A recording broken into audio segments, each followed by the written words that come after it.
சென்னை மிதக்கிறது, உதயநிதி ஆஸ்திரேலியாவிலே பறந்து கொண்டிருக்கிறார், இதுதான் ஆட்சி நடத்துகிற அழகா அப்படின்னு கேட்பாங்க. ஏன்னா தமிழ்நாட்டில் இன்றைக்கு ஊடகங்களுக்கும் எதிர்கட்சிகளுக்கும் தெரிஞ்ச ஒரே வேலை வந்து விண்வெளிக்கு போனவர் அனுமார்னு பாடத்திட்டத்தில் வைக்கணும் அப்படின்னு சொல்றவங்க அங்க ஆட்சியில் இருக்காங்க. விண்வெளிக்கு போகிற காரியத்தை சாதித்து காட்டியவர்கள் தமிழ்நாட்டில் பிறந்திருக்கிறார்கள். 41 பேர் செத்து போயிட்டாங்க. முதல்வர் வந்து விட்டார். முதல்வர் வந்துட்டாரா? துணை முதல்வர் எங்க? இந்த விடியறதுக்குள்ள வந்துட்டாரு. அடுத்த கேள்விக்கு அப்பயே இவ்வளவு அறிவாளிகள் 2 பேர் இருக்காங்க. ஒண்ணு கேள்வி கேட்கிற தருமிகள் 2 பேர்.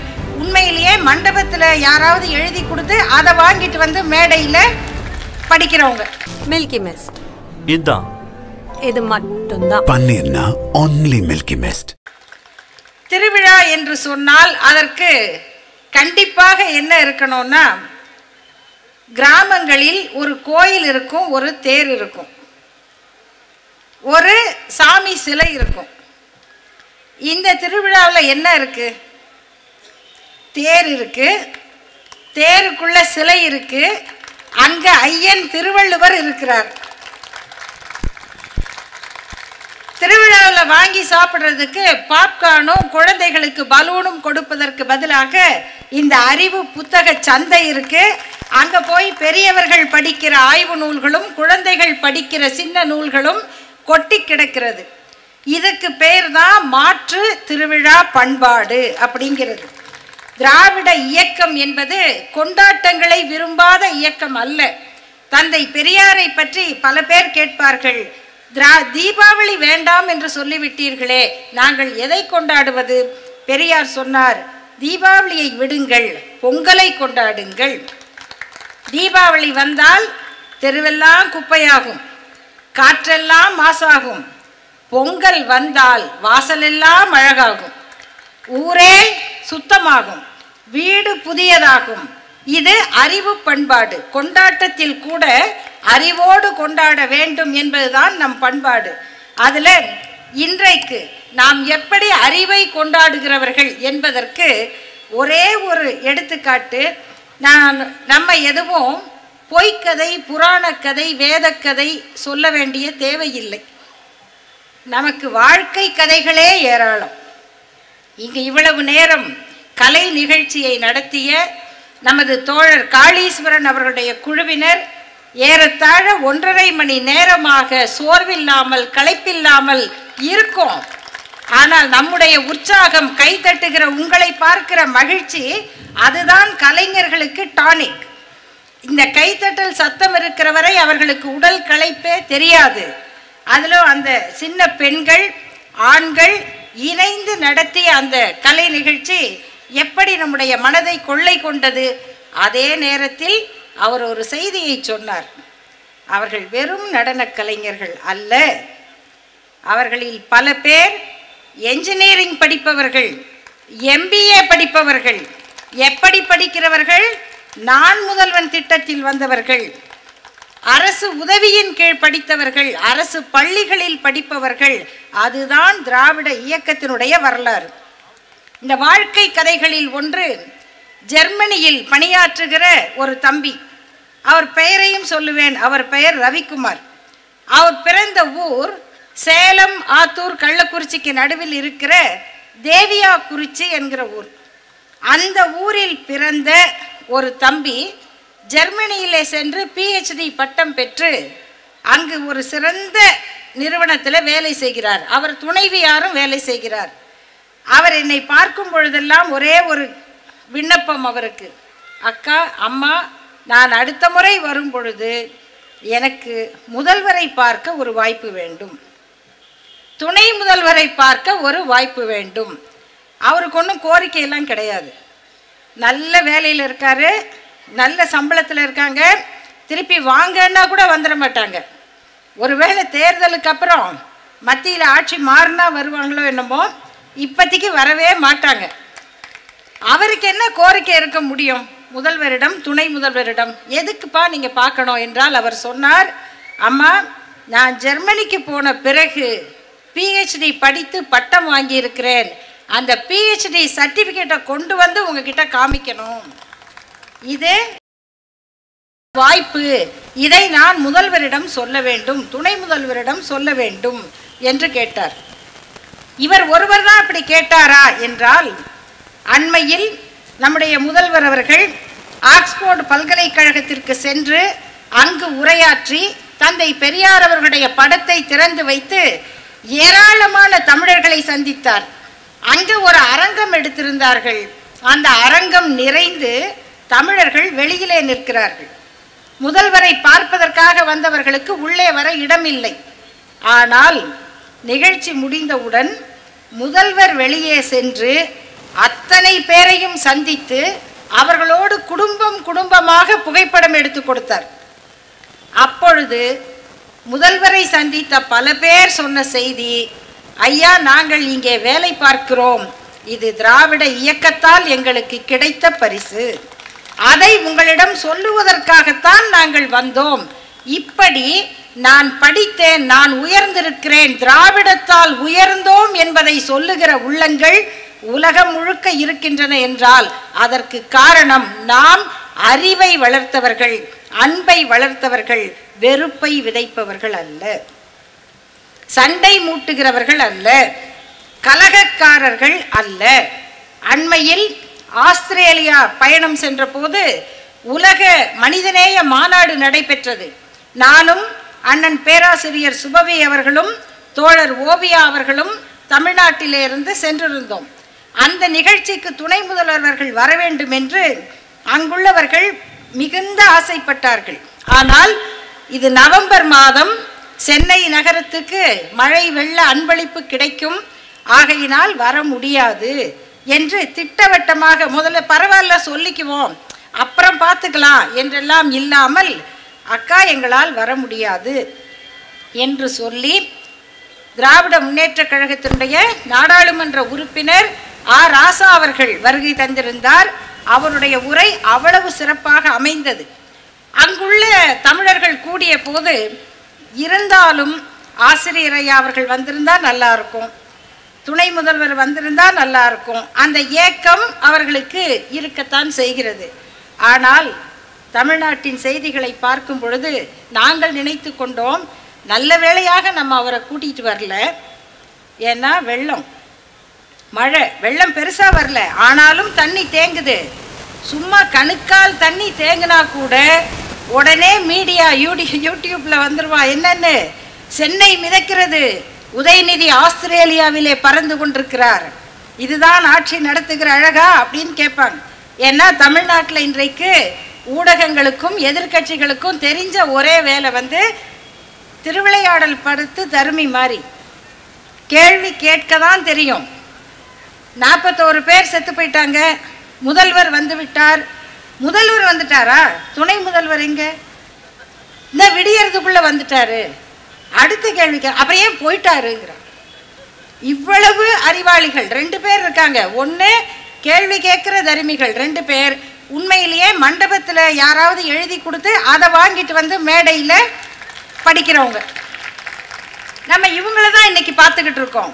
இவர்களுக்கு இடையில் உண்மையில் எங்களுக்கெல்லாம் இந்த மழை வெள்ளம் வரும்போது கொஞ்சம் வருத்தம் தான் நம்முடைய துணை முதல்வர் மீது. ஏன்னா 2015ஆம் ஆண்டு வெள்ளம், அப்போ ஒரு நல்ல முதல்வர் இருந்தாங்க, அவங்கள தூங்குனா எழுப்ப முடியாது. எது வெள்ளமே வந்தாலும் ஊரில் பழமொழி சொல்லுவாங்க பாருங்க, என்ன எள்ளு வெள்ளத்தோட போனால் கூட நீ எந்திரிக்க மாட்டியா அப்படின்னு கேட்பாங்க. அப்படி ஒரு முதல்வர் இருந்தாங்க, அவங்கள பற்றி யாரும் பேச மாட்டாங்க. 2008ஆம் ஆண்டு தமிழ்நாடு அரசு வெளியிடுகிற தமிழரசு கட்டுரையில், தமிழரசு நூலில் ஐயா ஆற்காடு வீராசாமி அவர்கள் ஒரு கட்டுரை எழுதியிருந்தார். அந்த கட்டுரையில் குறிப்பிட்டார், புழல் ஏரி உடைய போகிறது என்று. ஒரு நாள் அதிகாலை 4:45 மணிக்கு கலைஞர் அவர்கள் ஐயா ஆற்காடு வீராசாமி அவர்களுக்கு ஃபோன் பண்ணுறார். 4:45 மணிக்கு அவர் என்னங்க அப்படின்னு கேட்கிறார். அப்பா, புழல் ஏரி உடைய போகுதான். கலெக்டர் தழுதழுக்க ஃபோன் பண்ணி பேசுகிறார். அப்படியே இருக்கு அந்த கட்டுரையில். கலெக்டர் கவலையோட தழுதழுக்க பேசுகிறார், ஐயா புழல் ஏரி உடைஞ்சா சேதம் அதிகமாகும். அப்போது 4:45 மணிக்கு நான் புறப்படுறேன், நீங்க வந்துருங்க என்று சொல்லிவிட்டு கலைஞர் அவர்கள் கிளம்புகிறார். யோசிச்சு பாருங்க நண்பர்களே, 4:45 மணிக்கு நான் புறப்படுறேன் நீங்க வாங்கன்னு சொல்லணும்னா கலெக்டர் எத்தனை மணிக்கு ஃபோன் பண்ணியிருப்பார்? ஒரு கலெக்டர் ஒரு முதல்வருக்கு நாட்டின் தேவையை கருதி 4 மணிக்கு ஃபோன் பண்ண முடியும் என்கிற நிலையில் இந்த நாட்டை நடத்திய தலைவர் கலைஞர் அவர்கள். அதனால தான் இரவா பகலா என்று தெரியாமல் நம்முடைய முதல்வர் அவர்கள், துணை முதல்வர் அவர்கள் வெள்ளம் வரும்போது வந்து நிற்கிறாங்க. ஆனால் தூங்குனவங்களை பற்றி யாரும் பேச மாட்டாங்க, வந்து நிற்கிறவங்களை பற்றி தான் பேசுவாங்க. அப்படிப்பட்ட சூழல். இதற்கிடையில் இந்த விழா நடக்குதில்ல, இதற்கு இன்னொரு காரணம். நான் அந்த வெள்ளத்தை பற்றி சொன்னேன் இல்லையா, அந்த 2015 வெள்ளம் வரும்போது நாங்கள்லாம் இரவு முழுக்க விழித்து கொண்டிருந்து, ஏன்னா எங்கள் வீட்டிலலாம் கரண்ட்டு போகலை, அதனால் ஃபோனெல்லாம் சார்ஜ் பண்ணி கொடுக்கறது, எங்கெங்கே யாருக்கு உதவி வேணும் அப்படின்னு எங்களுக்கு தெரிந்த வகையில் ஃபேஸ்புக்லேயோ மற்ற வகையிலையோ அங்கே இவங்களுக்கு உதவி இதெல்லாம் செய்கிறது. இது வந்து ஒரு பெரிய வேலை. இந்த வேலை செஞ்ச உடனே என்னாச்சுன்னா அடுத்த 2 ஆண்டு எங்களுக்கெல்லாம் பெரிய பாராட்டு. பெரிய மதர் தெரசா மாதிரி, வெள்ளம் வந்தால் உதவுவார் அம்மா அருள்மொழி அப்படிங்களாம். அடுத்து ஒரு 2-3 ஆண்டு கழித்து அடுத்த இளைஞர் படை வந்துருச்சு. திராவிட முன்னேற்ற கழக இளைஞரணி அந்த களத்தில் இறங்கிருச்சு. என்னுடைய மகள் அவரோடு இணைந்தவர்கள்லாம் அந்த வேலையை செய்ய ஆரம்பிச்சிட்டாங்க.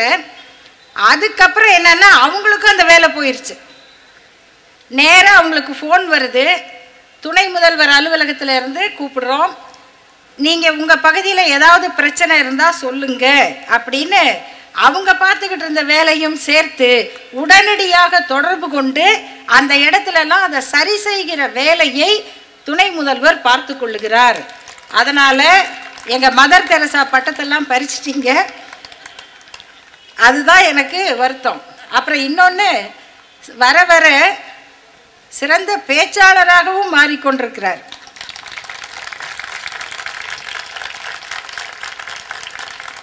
ஏன் அவர் சிறந்த பேச்சாளர்னு சொன்னால், அழகு ஆடம்பரம் அல்ல, உள்ளத்தில் இருந்து பேசுவது, உணர்ந்ததை பேசுவது. 2 நாட்களுக்கு முன்னால் காரைக்குடியில் ஐயா ராமசுப்பையா அவர்களுக்கு நடந்த விழாவில் அவர் ஆற்றிய அந்த உரை 9 மணிக்கு மேலே ஏறத்தாழ 40 நிமிடங்கள், அதுக்கு மேலேயும் பேசியிருந்தாலும் கூட்டம் நின்றிருக்கும், உட்கார்ந்தவர்கள் அசையவில்லை. அப்படி ஒரு உரை, உண்மையின் ஆழத்தில் இருந்து வந்த உரை. கவிஞர் ரவீந்திரநாத் தாகூர் அவர்கள் சொல்லுவார், where the words come from the depth of truth, உண்மையின் ஆழத்தில் இருந்து சொற்கள் வெளிப்பட வேண்டும் என்று. அப்படிப்பட்ட துணை முதல்வர் அவர்களுடைய முயற்சியில் இந்த அறிவு திருவிழா நடக்கிறது. அறிவு மட்டும் இருந்தால் போதாதுங்க, கூட அன்புன்னு ஒன்று இருக்கணும். அன்புன்னு ஒன்று இருக்கணும். வள்ளுவர் சொல்கிறார் இல்லையா, அறிவில் 2 அறிவு உண்டு. நல்லறிவு ஒன்று இருக்குது, புல்லறிவு ஒன்று இருக்குது. நல்லறிவு என்ன? நன்றின்பால் உய்க்கும் அறிவு. அறிவினால் ஆகுவதுண்டோ பிரிதின் நோய் தன்னோய் போல் நோக்கா கடை. இன்னொருத்தருக்கு ஒரு நோய் வந்துருச்சு, ஒரு போர் நடக்குது, ஒரு குழந்தை சாகுது, இந்த மக்கள் ஓடுறாங்க, அதை நமக்கு வந்த துன்பமாக கருதணும், மனித சமூகத்துக்கு வந்த துன்பமாக கருதணும். வரட்டுங்க போர், சண்டை வரட்டும், போடுவோம், சண்டை வளர்க்கலாம் அப்படின்னு நினைக்கிறதுக்கு நல்லறிவுன்னு பேர் இல்லை. அவர்கள் தைரியசாலிகளாக இருக்கலாம், மக்களால் விரும்பப்பட மாட்டார்கள். நல்லவர்களாக இருக்கணும், அறிவு மட்டுமல்ல. உங்களுக்கு ஒரே ஒரு உதாரணம் சொல்கிறேன். இந்த கோவிட் டைமில் பெரிய மரணங்கள்லாம் நடந்தது. சிறந்த பாடகர் எஸ்பி பாலசுப்ரமணியம் அவர்கள் அப்போ தான் இறந்தார். மக்கள் எல்லாருக்கும் என்னமோ அவங்க வீட்டில் ஒருத்தர் இறந்த மாதிரி இல்லையா? ஏன்னா அந்த குரல் ஒரு 50-60 ஆண்டுகளாக நம்ம வீட்டில் ஒலிச்சிக்கிட்டே இருந்த குரல். அவர் ரொம்ப நல்ல மனிதர், நல்ல பாடகருங்கிறத விட நல்ல மனிதர். அதனால் அவங்கவுங்க வீட்டில் ஒரு மரணம் நடந்த மாதிரி ஒரு டிப்ரெஷனுக்கே போனாங்க. அதை விட அதே சமயத்தில் ஒரு அரசியல்வாதி ஆஸ்பத்திரியில் இருந்தார். அவர் பொழைச்சிக்கிட்டாரு. மக்களுக்கு என்னங்க இவரெல்லாம் பொழைச்சிக்கிட்டாரு, அவர் யாருன்னு அப்புறமா தேடி பாருங்க தெரியும். இவரெல்லாம் பொழைச்சிக்கிட்டாரு. யாரு? அவர் அம்மன் பட வில்லன் மாதிரி இருப்பார். அம்மன் பட வில்லன் மாதிரி இருப்பார். அவரெல்லாம் பொழைச்சிக்கிட்டாரு, இவர் செத்துட்டாரு. அப்போ இவர்கள் வாழ வேண்டும் என்று மக்கள் நினைக்கிறதுக்கு காரணம் அறிவு ஆற்றல் மட்டுமல்ல, அதோடு அவர்கள் நல்லவர்கள் என்கிற எண்ணம். ஆனா நாம அப்படி நினைக்கிறது இல்லை. நீங்க இந்த மாதிரி மத நம்பிக்கை அடிப்படைவாதிகளை பார்த்தீங்கன்னா நமக்கு ஒரு பிரச்சனை வந்துட்டா சொல்லுவாங்க, எங்களுக்கு தெரியும் நீங்க இப்படிதான் சாவீங்க. 95 வயசுல செத்தா கூட நம்ம என்ன 130 வயசா இருக்க போறோம்? அவர் சாவாரு, நாங்க வடை பாயசம் வைப்போம், இப்படியெல்லாம் எழுதுவாங்க. ஆனா நாம் நண்பர்களே, மறைந்த முதல்வர் ஜெயலலிதா அவர்களுடைய மரணத்தின் போது உண்மையாகவே அந்த அம்மா பாவங்க என்று நினைத்தவர்கள் திராவிட முன்னேற்ற கழகத்தை சேர்ந்தவர்கள். அவங்க அரசியல் எதிரிதான், அவர்களுடைய கொள்கை வேறு, நமக்கு எதிர்தான். ஆனாலும் அந்த அம்மாவுக்கு இப்படி ஒரு மரணம் வந்திருக்க கூடாது அப்படிங்கிற உணர்வு இருக்கே, அதுதான் அறிவின் பயன். அது இல்லைன்னா அறிவினால் ஆகுவதுண்டோ பிரிதின் நோய் தன்னோய் போல் நோக்கா கடை அப்படின்னு வள்ளுவர் சொல்றதுக்கு அதுதான் பொருள். நாம் அறிவை கொண்டாடுகிறவர்கள். எப்படி? நம்ம தமிழ்நாட்டில் பிறந்த விஞ்ஞானிகள் ஐயா அப்துல் கலாம், ஐயா மயில்சாமி அண்ணாதுரை அவர்கள் சந்திராயன்ல போய் அவர் சாதித்த சாதனை, அப்புறம் அடுத்து அதில் 3வது திட்டத்தை வெற்றிகரமாக காட்டிய விஞ்ஞானி வீரமுத்துவேல், இவர்கள்லாம் தமிழ்நாட்டில் பிறந்த அறிவு சுடர்கள். நம்ம கொண்டாடுறோம். அரியலூரில் பிறந்த அறிவியல் அறிஞர் வளர்மதி, அதெல்லாம் எப்படிப்பட்ட ஊர்? திருநெல்வேலியில் பிறந்த நிகர் ஷாஜி என்கிற விஞ்ஞானி, இவங்கெல்லாம் தமிழ்நாட்டில் பிறந்தவர்கள். இத்தனை விஞ்ஞானிகளை இந்திய வானிலை இந்திய விண்வெளி ஆய்வுக்கு கொடுத்த மாநிலம் தமிழ்நாடு. அவங்கெல்லாம் எதுல படிச்சாங்க? தமிழ்ல படிச்சாங்க. பல பேர் அரசு பள்ளியில படிச்சவங்க தான், அரசு கல்லூரியில படிச்சவங்க தான். இவங்க எல்லாருக்கும் பொதுவா ஒரு வார்த்தை சொல்லுங்க அப்படின்னு கேட்டா அவங்க எல்லாரும் ஒரே ஒரு வாக்கியம் சொல்லுவாங்க. அது என்னன்னா, ஹிந்தி தெரியாது போடா. பெரிய விண்வெளி அறிஞர்கள், அவங்களால தான் ISRO இயங்குகிறது. ஆனால் அவர்கள் இந்தியை கற்றுக்கொள்ளவில்லை, தாய்மொழியை கற்றார்கள், ஆங்கிலத்தை கற்றார்கள், தங்கள் அறிவை பயன்படுத்தி வென்றார்கள். இன்னைக்கு விளையாட்டு துறையில குகேஷ்னு ஒரு தம்பி, சின்ன பையன், பல பேர் வந்து சொல்லுவாங்க அவருக்கு ஏன் அவ்வளோ பணம் கொடுத்தாங்க? நம்ம ஊர்ல இந்த தர்மிகள் மாதிரி பல பேர் இருக்காங்க, அவருக்கு ஏன் அவ்வளவு பணம் கொடுத்தாங்க அப்படின்னா, உலக சாம்பியன் ஆகிறது அதுவும் செஸ் விளையாட்டுல சாதாரணம் இல்லைங்க, சாதாரண இல்லை. அவ்வளவு எளிதாக ஒருவர், அதுவும் சின்ன வயசு, இதுவரை வந்த சாதனையாளர்கள்ல அவர் தான் 18 வயசுல அதை சாதித்தவர். அதனால தமிழ்நாடு அரசு அவருக்கு பாராட்டு 5 கோடி ரூபாய் கொடுத்தது. அதே போல தமிழ்நாட்டில் பிரக்ஞானந்தான்னு ஒரு சின்ன பையன், அவரும் இளைஞர், அவர் அக்கா வைஷாலி. உலகத்துல நான் தேடி தேடி பார்த்த ஒரு செய்தி குறிப்பு சொல்லுது, உலகத்திலேயே ஒரே குடும்பத்துல அக்காவும் தம்பியும் செஸ் சாம்பியனா இருக்கிறது இந்த தமிழ்நாட்டில் மட்டும்தான். எப்படி கிடைக்கும் இந்த வாய்ப்பு? எவ்வளவு ஊக்கமும் உற்சாகமும் கொடுக்கணும். காஜிமான்னு ஒரு பொண்ணு வட சென்னையில வண்ணாரப்பேட்டையில கேரம் போர்டு விளையாடி உலக சாம்பியனான பெண். அவங்க அப்பா யாரு? ஆட்டோ ஓட்டுகிறவர். ஆட்டோ ஓட்டுகிறவர் மட்டுமல்ல, கேரம் விளையாட்டுல ஆர்வம் கொண்டு அங்கேயே அதுக்கான ஒரு பயிற்சி கூடம் நடத்துகிறவர். அவர் சொல்லுகிறார், என் மகளுக்கு அமெரிக்கா போற வாய்ப்பு கிடைத்து விட்டது, ஆனா இவ்வளவு பணம் 1.5 லட்சம் ரூபாய் கட்டணும். நாங்க எங்க போய் கட்ட முடியும்? தமிழ்நாடு அரசை தொடர்பு கொண்டோம். அப்பொழுது விளையாட்டுத்துறை அமைச்சராக இருந்த உதயநிதி அவர்களை தொடர்பு கொண்டோம். அவர்கள் செய்த உதவியால் தான் நாங்க அமெரிக்காவுக்கு போனோம். அதுல அந்த பெண்ணுடைய திறமையால் அவர் வெற்றி பெற்றார். அவருக்கு கொடுத்த பரிசு. அதை போல அண்மையில கபடி விளையாட்டு, சடுகுடுங்கிற நம்முடைய விளையாட்டு, அது கபடின்னு பேராயிருச்சு. இந்த கபடி விளையாட்டுல கண்ணகி நகர்ல இருந்து அபினேஷ்னு ஒரு பையனும் கார்த்திகான்னு ஒரு பொண்ணும், அவங்க அவங்க சாதனை, அதில் பெண்கள் அணி வந்து வெற்றி பெற்றுடுச்சு.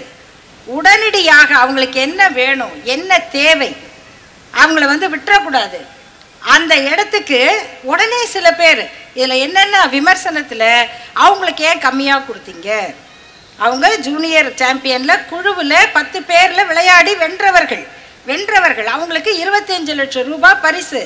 இன்னும் நிறைய போட்டி இருக்குது, நிறைய வாய்ப்புகள் இருக்குது. ஆனாலும் நம்ம தோழர்களுக்கே சில சமயம் கொஞ்சம் ஏன் இதுக்கு நீங்கள் 1 கோடி கொடுக்கக்கூடாது, இதுவா பிரச்சனை? இதையெல்லாம் சமாளித்து தான் தமிழ்நாடு அரசு இதை செய்து கொண்டு இருக்கிறது. அவங்களுக்கு கொடுக்கிற உதவி, பயிற்சி இவ்வளவும் வைத்து அந்த குழந்தைகள் முன்னேறுகிறார்கள். இது வந்து விளையாட்டு, மற்ற துறை, அறிவியல். இதுக்கப்புறம் இசை கலைன்னு ஒன்று இருக்குது. நம்ம திருவள்ளுவர் சிலை கன்னியாகுமரியில் திறந்து 25 ஆண்டுகள் நிறைவு பெற்று அதுக்கான விழா நடந்த போது இசை நிகழ்ச்சி இருக்குது. யார் இசைக்க போகிறாங்க அப்படின்னா பெரிய பெரிய இசை மேதைகள் இருக்காங்க. ஆனால் அந்த நிகழ்ச்சியில் இசைத்தவர்கள் யாருன்னா 2 பேர். லிடியன் நாதஸ்வரம் என்ற ஒரு சிறுவன், அவனுடைய அக்கா அமிர்தவர்ஷினி என்கிற ஒரு பெண். நாம் வந்து பெரியவங்களையே பாராட்டிக்கிட்டு இருந்தால் பத்தாது, குழந்தைகளுடைய திறமையை, ஆற்றலை கொண்டு வரணும். அதுதான் இனிமேல் நமக்கு இருக்கிற பணி என்பது ஒவ்வொரு இடத்துலையும் அந்த அறிவை கொண்டாடுகிறோம். நம்முடைய பாடத்திட்டத்தில் மயில்சாமி அண்ணாதுரை அவர்களை பற்றி பாடம் இருக்கு, 10ஆம் வகுப்புல பாடம் இருக்கு. ஏன் பாடமாக இருக்கு? அவருடைய வெற்றி அப்படிப்பட்டது. அவரை நிலா மனிதன் அப்படின்னு சொல்றாங்க. நிலாவில் போய் அந்த கோள் நிற்க இடம் இல்லை, தடுமாறும். இதுக்கு முன்னால பல ஆராய்ச்சிகள் நடந்திருக்கு. நம்ம ஊரில் இந்த அது முன்னாடி இருக்கவங்கெல்லாம் என்ன பண்ணுவாங்கன்னா, சார் அது நடக்காது சார், இது சொல்கிறது தான் முன்னாடி இருக்கவங்களோட வேலையே. இல்லைங்க, நான் கொஞ்சம் வேறு மாதிரி முயற்சி பண்ணுறேன், நடக்காதுன்றோம். அப்புறம் சும்மா எனக்கு தெரியாதா, நான் எத்தனை வருஷம் எக்ஸ்பீரியன்ஸ் தெரியுமா, இப்படி பேசுகிறவங்க எல்லா இடத்துலையும் இருப்பாங்க. அப்போ அவர் திரும்ப திரும்ப முயற்சி செய்கிறார். ஆனால் அங்கே போய் அந்த சந்திராயன் நிற்கிறதுல பிரச்சனை இருக்குது. ஏற்கனவே இருந்த அத்தனை முயற்சியும் வேலை செய்யாது. அப்போ யோசிக்கிறார். யோசிக்கும்போது ஒரு புத்தகத்தை படிக்கிறார். அதில் ஒரு சின்ன பகுதி, அந்த பகுதி என்ன சொல்லுதுன்னா, நீ அதெல்லாம் வேலைக்கு ஆகலைன்னு யோசிக்கக்கூடாது. உன் முன்னோர் சொன்னதை விட, உன் கடவுள் சொன்னதை விட, உன் சாஸ்திரங்கள் சொன்னதை விட உன் அறிவு பெரியது, அதை சிந்தி அப்படின்னு இருக்கு. அதை யோசிக்கிறாரு. அப்போ முன்னோர் சொன்னது வேஸ்ட்டு, பெரியோர் சொன்னது வேலைக்கு ஆகலை, கடவுள் சொன்னது போய் பார்த்தா தான் தெரியும் என்ன சொல்கிறாங்கன்னு, இதெல்லாம் இல்லை. அப்போ உன் அறிவு பெரியது, அதை சிந்தி அப்படிங்கிறத சிந்தித்து இதுவரைக்கும் இருந்ததெல்லாம் ஒதுக்கி வச்சுட்டு நான் ஒரு புது வழியை கண்டுபிடித்தேன், அதுதான் சந்திராயன் 1 வெற்றி என்று சொன்னார். அந்த கருத்தை சொன்னவர் யார்? தந்தை பெரியார். அவரில் 2 வார்த்தை சேர்த்து சொல்லியிருப்பார். உன் முன்னோர் சொன்னதை விட, உன் கடவுள் சொன்னதை விட, உன் சாஸ்திரம் சொன்னதை விட, உன் வெங்காயம் விளக்குமாறு சொன்னதை விட உன் அறிவு பெரிது. உன்னுடைய அறிவை பார்க்கும்போது எல்லாம் அப்புறம்தான், நீ அதை சிந்தி என்று சொன்ன அந்த கருத்தை பயன்படுத்தி வென்ற மயில்சாமி அவர்களை நாம் பாடத்திட்டத்தில் வைக்கிறோம். நமக்கு மாற்றாக நாங்கள் வேதத்தை சொல்லி கொடுக்குறோம், புராணத்தை சொல்லி கொடுக்குறோங்கிற பிஜேபியினுடைய தலைவர் ஒருத்தர், அவர் பேர் அனுராக் தாக்கூர்னு. அவர் என்ன சொல்லியிருக்காருன்னா, விண்வெளிக்கு முதல்ல போனது இவங்கெல்லாம் இல்லை, அனுமார், அதுதான் பாடத்திட்டத்தில் வைக்கணும். விண்வெளிக்கு போனவர் அனுமார்னு பாடத்திட்டத்தில் வைக்கணும் அப்படின்னு சொல்றவங்க அங்கே ஆட்சியில் இருக்காங்க. விண்வெளிக்கு போகிற காரியத்தை சாதித்து காட்டியவர்கள் தமிழ்நாட்டில் பிறந்திருக்கிறார்கள். இதில் நாம் எங்கே இருக்கிறோம், அவர்கள் எவ்வளவு பின்னால் இருக்காங்க. இந்த முன்னேற்றத்திற்கு காரணம் நண்பர்களே திராவிட மாடல். திராவிட மாடல் அது ஒன்றும் பெரிய செய்தி இல்லை. அறிவு இங்க இருக்கு, திறமை இங்க இருக்கு, இதை எடுத்து பயன்படுத்துங்க. அதுக்கு ஜாதியை, வசதியின்மையை, ஏழ்மையை தடையாக வைக்காதீங்க. அவ்வளவுதான். அந்த தடையை தகர்த்து கொண்டு வந்ததுனால தான் நம்ம அறிவு 3000 ஆண்டு அறிவுன்னு சொல்றோம், 5000 ஆண்டு அறிவுன்னு சொல்றோம். சாதலும் புதுவதென்றே வாழ்தல் இனிதென்று மகிழ்ந்தென்றும் இளமே. நாங்க ஒன்றும் சாவை பத்தி கவலைப்படலைங்க. எதுக்கு எங்களுக்கு சொர்க்கம் நரகம்? எதுக்கு அதை பத்தி பயம்? சாதல் இயற்கை, வாழ்ந்துகிட்டே இருப்போம்னு நினைச்சிட முடியாது. இதை எப்ப சொல்றாங்க? 3000 ஆண்டுக்கு முன்னாடி சொல்றாங்க. மாட்சியில் பெரியோரை வியத்தலும் இளமே, சிறியோரை இகழ்தல் அதனிலும் இளமே அப்படின்னு சொல்லும்போது அதுக்கு என்ன தன்மை? அறிவு இருந்தா மதிக்கணும், மதிக்கணும். அதுக்கு மேல அவங்க காலில் விழக்கூடாது. அறிவு இருந்தா அவங்க அறிவை கத்துக்கணும், மதிக்கணும். அதற்காக அவர்கள் காலில் விழ வேண்டும் என்ற அவசியம் இல்லை என்ற சுயமரியாதையை கற்றுக் கொடுத்ததுதான் நம்முடைய அறிவு. இந்த அறிவுக்கு முதன்மை கொடு. இதைத்தான் பேரறிஞர் அண்ணா அவர்கள் சொன்னார். ஆரிய மாயை அப்படின்னு பேசும்போது அவர் ஒரு 15 புத்தகத்தை பட்டியல் போட்டார். உலக வரலாறு, இந்த வரலாறுகளுக்கு பதில் சொல்லிவிட்டு வாருங்கள் அப்படின்னு சொல்றதுக்கு 15 வரலாற்று நூல்களை பட்டியல் போடுகிறவராக பேரறிஞர் அண்ணா இருந்தார். கலைஞராக பேரறிஞர் அண்ணா இருந்தார். கலைஞர் அவர்களை பற்றி சொல்லவே வேண்டாம். அவரோடு வாதிட்டு வென்றவர்கள் இல்லை. அவருடைய ஆற்றலுக்கு இணை தமிழ்நாட்டில் இன்னொரு தலைவர் பிறக்க முடியாது. யாரா இருந்தாலும் இனிமே அவர்தான் ஒப்பீடு, உவமை. அவரோடு ஒப்பிட்டு தான் இனி வருகிற தலைவர்களை நாம் எடை போட முடியும். இன்றைக்கு தமிழ்நாட்டின் முதல்வர் அவர்கள் அவர் ஆற்றி இருக்கிற சாதனைகளும், இன்றைக்கு பள்ளி குழந்தைகள் முதற்கொண்டு நாம யாரை பத்தி கவலைப்படுறோம்? அடுத்த தலைமுறையை பத்தி கவலைப்படுறோம். அடுத்த தலைமுறையை பற்றி கவலைப்படுறோம். இங்க பார்க்குற இந்த தேர் இருக்கே, இது நல்ல வேளை இந்த திரைசீலையெல்லாம் நல்லா தொங்குது. இன்னும் ஒரு இப்போ வேற யாரையாவது இங்கே உள்ள விட்டுருந்தா இந்த தேர்ச்சீலையில எல்லாம் ஆள் தொங்கும் இல்லையா? மேலே யார் அப்படி நிம்மதியெல்லாம் நின்று பார்க்க முடியாது. யார் எங்கே பொத்துன்னு விழுவாங்க அப்படின்னு பார்த்துக்கிட்டு இருக்கணும். ஆனால் அது நடக்கலாமா? நடக்கக்கூடாது இல்லையா? அவர்களுக்கும் அறிவு புகட்ட வேண்டும் என்பதுதான் நம்முடைய நோக்கம், இலக்கு. அவர்களையும் கொஞ்சம் அப்பா அந்த திருவிழாவிலிருந்து இந்த திருவிழாவுக்கு வந்து அறிவை பெறுங்கள் அப்படின்னு கூப்பிட வேண்டியது நம்முடைய கடமை. போகிற போக்கில் இந்த தேர் மட்டுமல்ல, இது நல்ல கல்லால் செய்யப்பட்டது.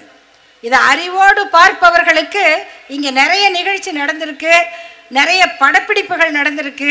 இதை எப்படியெல்லாம் பார்த்துருக்காங்கன்னா, நல்ல கொண்டாட்டமான பாட்டு பார்த்தவங்களுக்கு தெரியும். ஒரு 50 வயதில் நல்ல இனிமையான காதல் பாடல்களை கேட்ட எல்லாருக்கும் இந்த வள்ளுவர் தேரை பார்த்தா மௌனமான நேரம் அப்படின்னு ஒரு பாட்டு வரும். அந்த பாட்டில் ஒன்றும் இல்லை, இந்த 2 சக்கரத்துக்கு நடுவில் 2 கால் நடந்து போகும். அந்த தேரை இப்படி பார்க்கறதுக்கு ஒருத்தருக்கு தெரிஞ்சது. அவர் தமிழ்நாட்டில் பிறக்கல, ஆந்திராவில் பிறந்தார். அவர் இந்த தேரை எப்படி பயன்படுத்தினார். இப்படி எல்லாமே நம்ம இங்கே உருவாக்கி வச்சிருக்கோம். இதை எப்படி பயன்படுத்துவது என்பது பயன்படுத்துகிற மக்களுடைய தகுதியை பொறுத்தது, பயன்படுத்துகிறவர்களுடைய அறிவை பொறுத்தது. அதை நாம அறிவை உருவாக்கணும். ஊருணி நீர் நிறைந்தற்றே உலகவாம் பேரறிவாளன் திரு. அறிவாளன் கிட்ட பணம் இருக்காது, அறிவு தான் இருக்கு, செல்வம் தான் இருக்கு. அந்த செல்வம் உலகத்துக்கே சொந்தம் என்று சொன்ன இனம் நம்முடைய தமிழினம். அதை சொன்ன அறிவு, அதை எடுத்து கொடுப்பதுதான் திராவிட மாடல். நம்ம அறிவுங்கிறது, வாங்க எல்லாம் படிங்க, எல்லோருக்கும் எல்லாம், எல்லோருக்கும் எல்லாம். நான் முதல்வன், நான் முதல்வன். என்ன மாதிரி பேரு? வேதம்ங்கிறது என்ன? மறைத்து வைப்பது. மறைச்சு வச்சா வேதம், பகிர்ந்து கொடுத்தா திராவிட மாடல். அவ்வளவுதான் பிரச்சனை. வேதத்துல புராணத்துல எல்லாம் என்ன சண்டை வந்தது? வேதம்தான் அறிவு என்றார்கள். அதை ஏன் மறைத்து வைத்தார்கள்? ராட்சசன்கிறவர் என்ன செஞ்சாரு? வேதத்தை திருடிட்டு போனாரு. நல்லா யோசிச்சு பாருங்க. ஒரு பையன் படிக்கணும்னு ஆசைப்படுறான், அது ஒரு பொண்ணு படிக்கணும்னு ஆசைப்படுறாங்க. அவங்க கைக்கு கிடைக்காம புத்தகம் மறைத்து வைக்கப்படுகிறது. அந்த பையனோ பொண்ணோ அந்த புத்தகத்தை திருடி விட்டால் அவங்கள தண்டிப்பீங்களா? புத்தகத்தை திருடியவர்களை தண்டிப்பதுதான் புராணம். வேதத்தை திருடி அவர்கள் என்ன செய்ய முடியும்? படிக்க தானே செஞ்சாங்க. கடவுள் அதற்கா அவதாரம் எடுத்து வந்து அவர்களை தண்டித்தார். அதுதான் கதை. கடவுளே மறுத்த கல்வியை நம் வீட்டுக்கு கொண்டு வந்து சேர்த்ததுதான் திராவிட இயக்கம். அந்த கல்வி நம்ம பச்சை தமிழர் காமராசர், கல்வி வள்ளல் காமராசர் என்று பாராட்டுகிறோமே, ஏன்? பள்ளிகளை திறந்தது அவருடைய வாழ்நாள் சாதனை. அந்த பள்ளிகள் தான் இன்று கல்லூரிகளாக பல்கலைக்கழகங்களாக வளர்ந்திருக்கிறது. அதில் வளர்ந்தவர்கள் தான் இன்று உலகெங்கும் சிறகடித்து பறக்கிறார்கள். எனவே நண்பர்களே, அறிவை கொண்டாடுவது, அறிவுள்ளவர்களை கொண்டாடுவது இந்த தமிழ்நாட்டின் பண்பாடு என்பதை ஒரு 2000 ஆண்டுக்கு பிறகு ஆட்சியில் இருந்து நிரூபித்திருப்பது திராவிட முன்னேற்ற கழகத்தின் மிகப்பெரிய சாதனை. அந்த சாதனையை 10-11 நாட்களாக இந்த இடத்தில் நடத்தி காட்டியிருக்கிற நம்முடைய துணை முதல்வர் அவர்களுக்கு நாம் எவ்வளவு நன்றி சொன்னாலும் தகும். நம்முடைய வேண்டுகோளாக நம்முடைய முதல்வர் அவர்களே நம் சார்பாக அறிவுறுத்தி இருக்கிறார்கள், இதனை தொடர்ந்து நடத்துங்கள், மாவட்டம் தோறும் நடத்துங்கள் என்று வேண்டுகோளாகவும் கட்டளையாகவும் முதல்வர் அவர்களே சொல்லிய இந்த விழா தொடர்ந்து நடக்க வேண்டும். இன்னும் சொன்னால் பெண்களுக்கான திருவிழாக்கள் நடக்க வேண்டும். பெண்களுக்கான திருவிழாக்கள், அவங்க மகிழ்ச்சியாக வர்றதுக்கு திருவிழா இருந்தால் எங்கேயாவது போய் சாமி ஆட மாட்டாங்க. அவங்களுக்கு அவுட்லெட்டே கிடையாது, அவங்க எங்கேயும் போக முடியாது. நீங்கள் எங்கே வேணால் போகலாம், அவங்க போக முடியுமா? 7 மணிக்கு அங்கே போனால் அங்கே ஏன் போனேன், 8 மணிக்கு இங்கே இருந்தால் இங்கே ஏன் பார்த்தேன், ஆனால் கோயிலில் இருந்தால் ஒன்றும் சொல்ல மாட்டாங்க இல்லையா? அப்போ அவங்க அங்கே தான் போவாங்க. அவர்களுக்கு மாற்று திருவிழா, மாற்று கொண்டாட்டங்கள் பெண்களுக்கும் தேவை. ஆகையினால பெண்களையும் மையப்படுத்திய விழாக்களை நாம் நிறைய கொண்டாடணும். அதுதான் நம்முடைய மக்களை அறிவின் பக்கம் ஈர்க்கும். அந்த பணியில் ஈடுபட்டிருக்கும் உங்கள் அனைவருக்கும் என் நன்றியை சொல்லி முடிக்கிறேன். நன்றி, வணக்கம். மில்கி மிஸ்ட் இதான், இது மட்டும்தான் பன்னீர்னா only Milky Mist. மின்னம்பலம்.com தமிழின் முதல் மொபைல் பத்திரிகை.